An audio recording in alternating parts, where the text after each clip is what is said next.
Hey folks, we're out here at the 100-yard range today.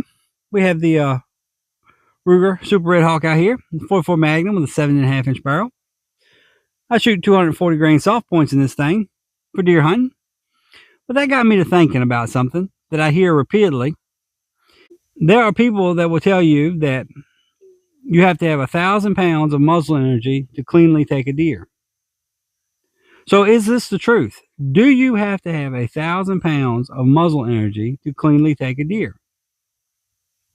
Well, the short answer is no. That's a myth. But let me take a few minutes to explain why. Let's start with archery hunting. When you go out archery hunting, setting up in your tree stand, big buck walks by, you're shooting with a crossbow or with a bow and arrow. That is not generating 1,000 pounds of energy. Nowhere near that. But yet, usually a good hit, he's gonna flop over within sight of you. Well, you might say, well, that's like comparing apples to oranges. Well, maybe it is. Let's talk about shotguns with buckshot loads. You know, the first doe that I took with a 20 gauge when I was a wee lad. Shotgun was taller than I was.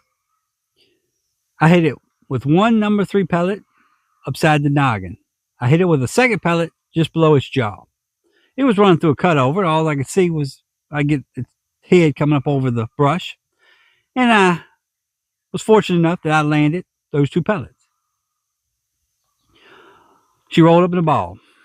You know, a single number 3 buckshot pellet moving about 1,300 feet per second, weighing about 24 grains, only generates 80 foot-pounds of energy? The very first buck I took was the very next year, and I was with Grandpa, and we heard a splash up the creek from us. It was a good-sized creek, almost the size of a small river, and looked, and the buck was coming down the creek, swimming down the creek. Grandpa said, shoot him. Of course, all I could see was his head. Shot him upside the noggin, hit him with about 6 pellets, number 3 buckshot pellets from 20 gauge. That generates about 400 pounds of energy. That's all that generated. But yet, there was no life in him when we got him out the creek just a minute or two later. And then when I was a kid, the coon hunters, all the raccoon hunters around, back in those days, you could actually make a little money, enough money to buy you ammunition anyway, for hunting season, hunting coons. Back then, you could sell a coon and the round, which means fresh killed, unskinned, for about $5. And so a few coons would buy you ammunition for the hunting season. So we used to do that. But all the coon hunters around loved the CCI Stingers. And some of those coon hunters, those same coon hunters, were deer hunters. And I can recall them loading up awfully stiff deer very early in the morning into their trucks. And the only thing they'd been doing that night was coon hunting with those CCI Stingers. Now, I'm not as naive as it was back then. It's a good chance those coon hunters were taking those deer at night. And back then in the Southeast, times were tough.